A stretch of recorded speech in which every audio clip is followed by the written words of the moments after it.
जो टर्म है ना समेशन का है, समेशन का मतलब हो गया कि तुम्हारा क्या दिया है, एस का जो मान है ना तुम्हारा कितना दिया है, 51 पद का पूछ रहा है, फाइंड पूछ रहा है, मतलब ज्ञात करना है।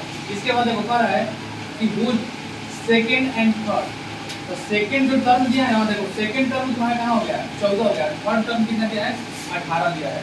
तो यहाँ लिखना है जो पहला है सेकंड टर्म कितना है 14 है, तो सेकंड टर्म कितना होगा 14, a प्लस का हो जाएगा d बराबर कितना होगा 14, इसका इक्वेशन 1 हो गया। ठीक है, फिर इसके बाद क्या लिखना है, फिर देखो इसके बाद ये बोल रहा है कि थर्ड जो टर्म है तुम्हारा कितना है, थर्ड टर्म कितना होगा 18, इधर लिखना है थर्ड टर्म कितना दिया है 18 दिया है।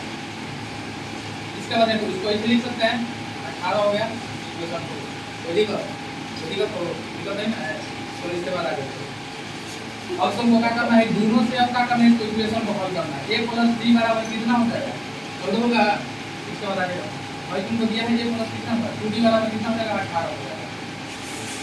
प्लस है जब प्लस है तो 3 होगा, प्लस है तो माइनस, प्लस है तो माइनस कट गया, सेम काट के सभी क्या होगा इसका अब क्या करना है, दोनों को घटा देना है माइनस d, इधर भी घटेगा तो माइनस d हो जाएगा, माइनस माइनस कट जाएगा, d का मान कितना होगा 4।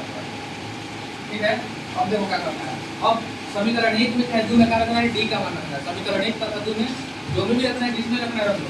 देखो put the value of d बराबर 4 इन इक्वेशन 1 में रखो चाहे 2 में रखो, कॉमन है। अब इसके बाद आगे देखो, तो इक्वेशन हमारा 1 कहाँ है, यहाँ पर है ना, इक्वेशन 1 बराबर कितना है 14 दिया है, तो क्या करना है a प्लस d बराबर कितना है 14। अब यहाँ पर इसका मान रखना है d का, यहाँ पर मान हम d का मान कितना है 4 है।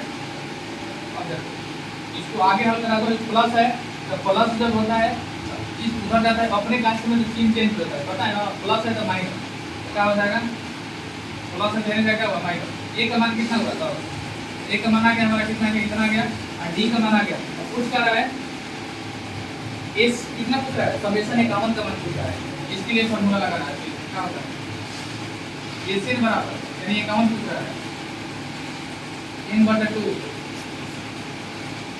2a plus n minus 1 into d। ठीक है, अब देखो अब हमारा n दिया है तो यही सब निकाल लेगा, पता है कि n का मान होता है, तो यही से हमारा n अवेलेबल कितना हो गया 51 दिया है ना, 51 हो गया। अब यहाँ पर मान भर देना है, 51 का मान कितना होगा, n का मान 51 होगा जरूर।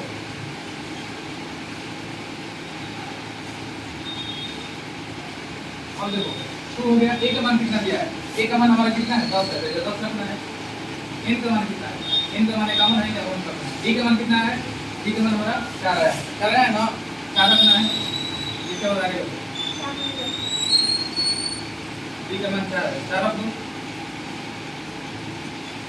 10 दिन 20 होगा, इधर घटेगा तो कितना होगा 50 होगा, इधर का करना है 4 करना है। तो देखो ये से 51 कितना हो गया, इधर का हो जाएगा 20 हो गया, इसको कराएंगे कितना होगा 220 होगा, हो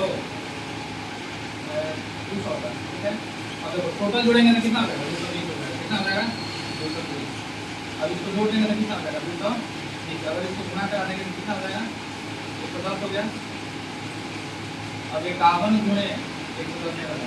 ठीक है, तो ये गुणा करा लो 0 0 1 0 5